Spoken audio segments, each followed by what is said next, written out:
এটা ছিল আমার প্রেগনেন্সির ২য় মাস। মানে তখন আমার চলছে ফার্স্ট ট্রাইমেস্টার। আমি যখন জানতে পারি আমি প্রেগনেন্ট, তখন অলরেডি ১ মাস ক্রস করে গেছে।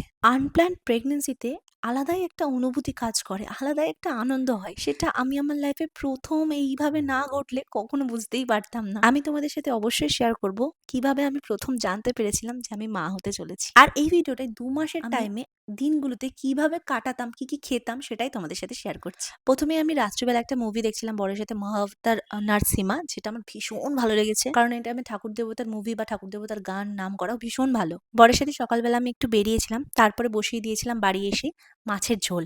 আর তার সাথে খেয়ে নিয়েছিলাম আমরা দুজনেই চা আর নিমকি আর বিস্কুট। তারপরে লাঞ্চ করে নিয়েছিলাম ফ্রাইড রাইস, চিপস আর একটু মাংস দিয়ে। পরের দিনকে চলে আসি আমি কৃষ্ণনগর। কারণ কৃষ্ণনগরে আমার একটা দুটো কাজ ছিল, সেগুলো মেটাতেই।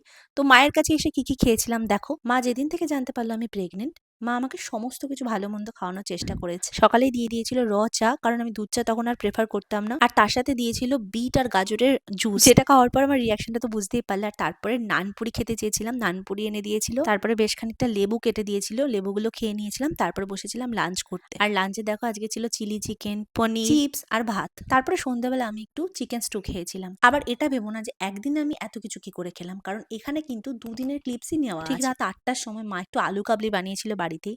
কারণ যেদিন থেকে জানতে পারি আমি প্রেগনেন্ট, সেদিন থেকে বাইরের খাওয়াটা ভীষণভাবে অ্যাভয়েড করি। মানে আগে যতটা খেতাম তার থেকে অনেক কমিয়ে দিয়েছিলাম। সেদিন রাতে একটু ফানি ভিডিও শুট করছিলাম, আর তখন আমি প্রচন্ড টায়ার্ড হয়ে পড়তাম। ২ মাস পর্যন্ত ফানি ভিডিও শুট করেছি, তারপর আর করতে পারিনি। এটা আবার তারপরের একটা দিন, যেদিনকে যাচ্ছিলাম আমরা নবদ্বীপে গঙ্গা স্নানে। আমার সেই সময় এটাই মনে হচ্ছিল যে আমার পুচকু সোনাটা যেই আসছে, তাকে যেন আমি আমার শরীর মনকে শুদ্ধ করে আমার এই পৃথিবীতে আনতে পারি। আজকের জন্য এইটুকুই। আমার প্রেগনেন্সি রিলেটেড ভিডিও আরো অনেক আসে, তার জন্য পাশে থেকো।